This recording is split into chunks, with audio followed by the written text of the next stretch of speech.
What's better, subs or dubs? There's a definitive answer to this, and I'm going to talk about it now. Hey, it's just the gems. I'm Brandon. Dub versus sub has been a hot topic in JRPGs for ages, ever since us older gamers learned that our favorite games actually came from Japan.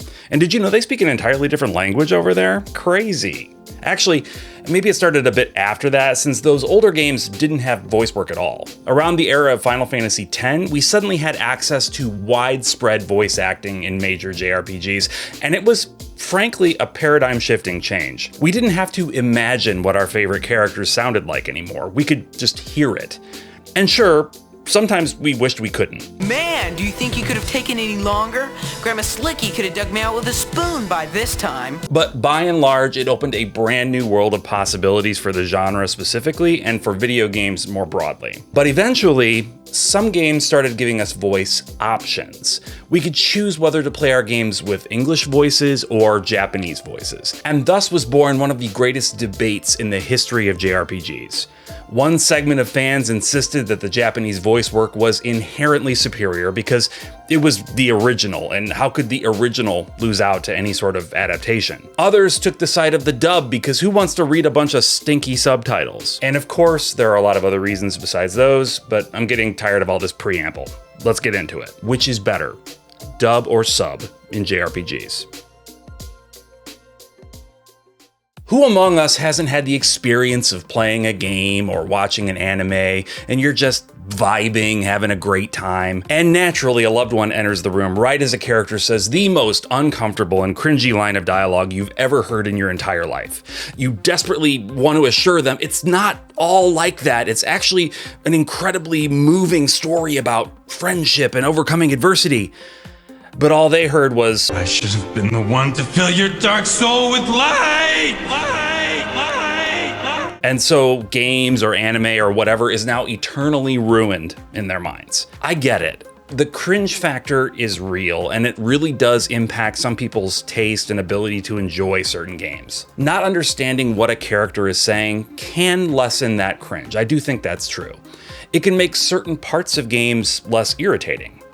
I'm looking at you, Xenoblade voice clips. Yes, I know you're really feeling it, and I know it's freaking Rhine time. You don't have to keep telling me. If the cringe factor is your primary reason for choosing subs over dubs, though, I just want it to be known that dialogue is just as cringe in Japanese.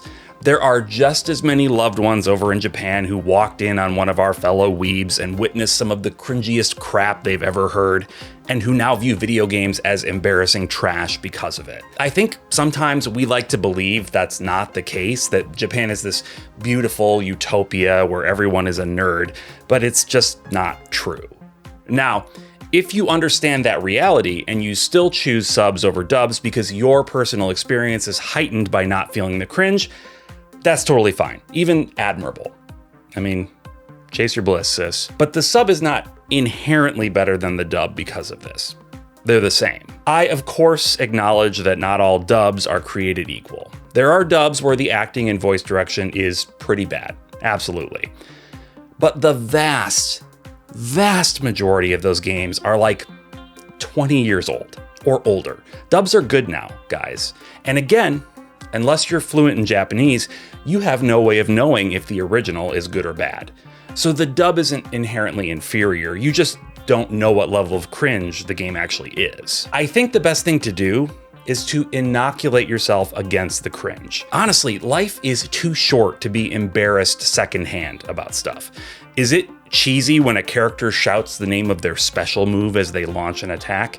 Hell yeah, it is, but so what? Cheese is great. Embrace it. Is it annoying when characters repeat the same quips over and over in combat? Turn it into a drinking game.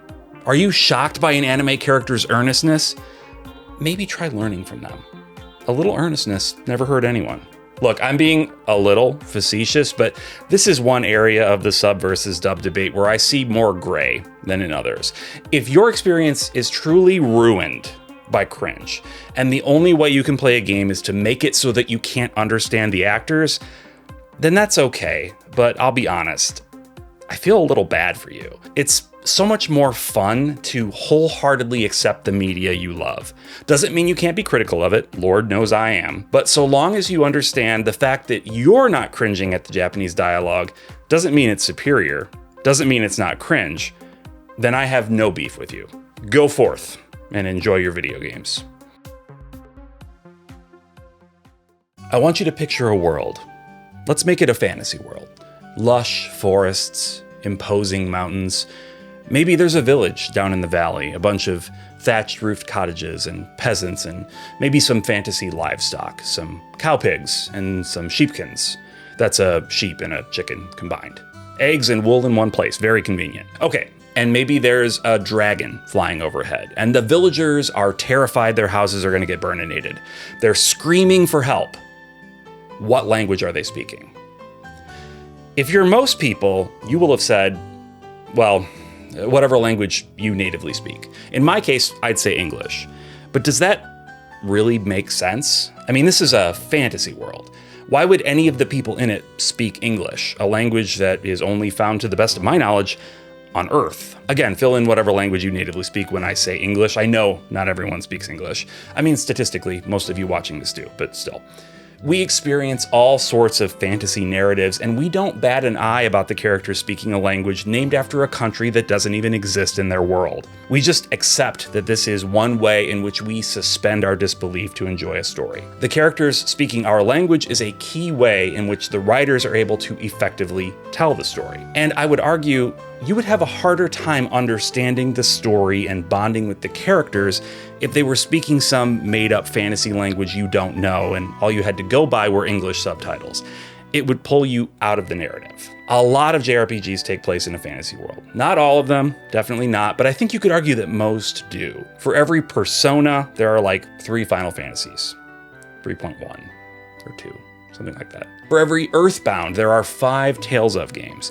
It's pretty dang common to find these stories set in a fantasy world. The question I want to ask is, if you were presented with a fantasy story that takes place in an imaginary world, would you want to add an additional layer of separation between yourself and the story? What benefit is there to removing understanding from the spoken dialogue? Does it somehow enhance your experience with the fantasy? I could almost see that, but I know, at least for me, when I hear Japanese coming out of some fantasy character's mouth, I am pulled right out of the experience because I recognize it as Japanese. The words, the intonation of the actors, it's all very different from the language I speak natively. Particularly in a fantasy setting, these things hinder my enjoyment of the narrative, like significantly. The characters speaking English might not make sense, but it's able to most effectively communicate meaning to me. But what about games that take place in reality? Particularly games that take place in Japan. Doesn't it actually make total sense for those characters to be speaking Japanese? Depending on how you look at it, yeah, absolutely it makes sense. It's why most Japanese films that you might watch in the West are subtitled. The setting is Japanese, the characters are Japanese, and hearing English voices coming out of those characters could be sort of off-putting. Or, depending on your perspective, hearing English voices coming out of those characters could be the best way for you to fully experience the story the way the author wanted you to.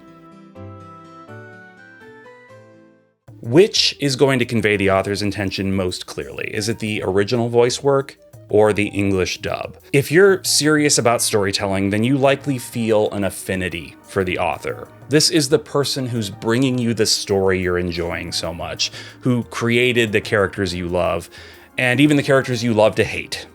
Sorry, Tatsu. You want to understand where they're coming from. You want to experience the story the way they intend for you to. The goal of localization, at least as I understand it, is to convey the meaning of the story and dialogue as accurately as possible to the new audience.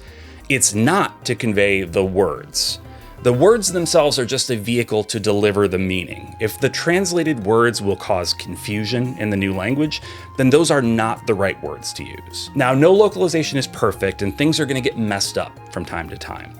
From that perspective, you could say it's safer to play with subs because then at least the author's original words are being delivered by the actors. But that doesn't hold up when you pair it with the other key part of this, the player experience. The writer of the game isn't writing into a void. He or she is writing to an audience. They want that audience to understand what they're saying. They want that audience to be moved by the story. Sometimes they even want the audience to hate a certain character or find another character unforgivably annoying. Again, sorry Tatsu. If the author is not 100% fluent in English, they hand the reins over to a localization team. That team's job is to recreate the experience had by Japanese players for the new audience.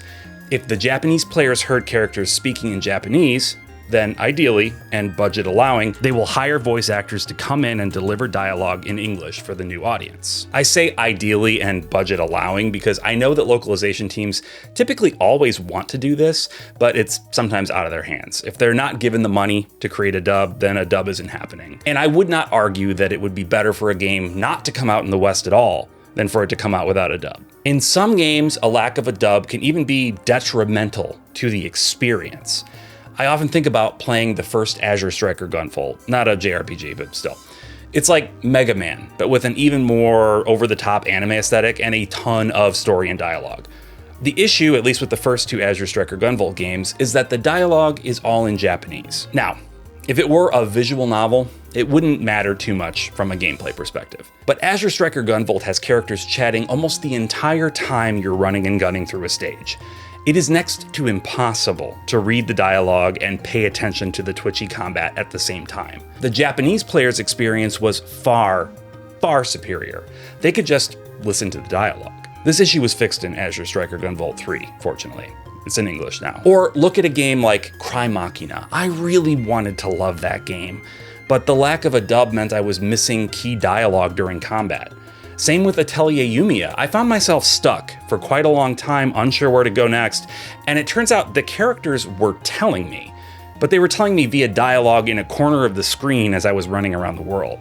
This is a bad experience for English-speaking players, full stop. Even taking that sort of in-the-moment dialogue out of the equation, a lack of dialogue in your native language means you're going to miss a lot of subtlety in the voice work. Text on a screen is not the same as a voice in your ear. It never has been and it never will be. The ways a Japanese actor conveys emotion differ significantly from how an English actor would convey those emotions. Sure, there'll be some overlap, but there are subtle and not so subtle differences in the way they show how their character is feeling through their performance. The creator makes a game to be enjoyed by players. They begin by making a game for players in their country, in this case, Japan, most often anyway. And then that game is brought to players in other parts of the world. Subtitles can be a way to deliver a title to English speakers on a much lower budget, but that choice fundamentally changes the experience the players are going to have. If you're fine with that change in your experience, that's okay, but it's important to acknowledge it. So, I promised a definitive answer to this debate. What is it? I guess you could say it's all a matter of personal preference. Okay. It was the friends we made along the way. All right, okay. I'm sorry.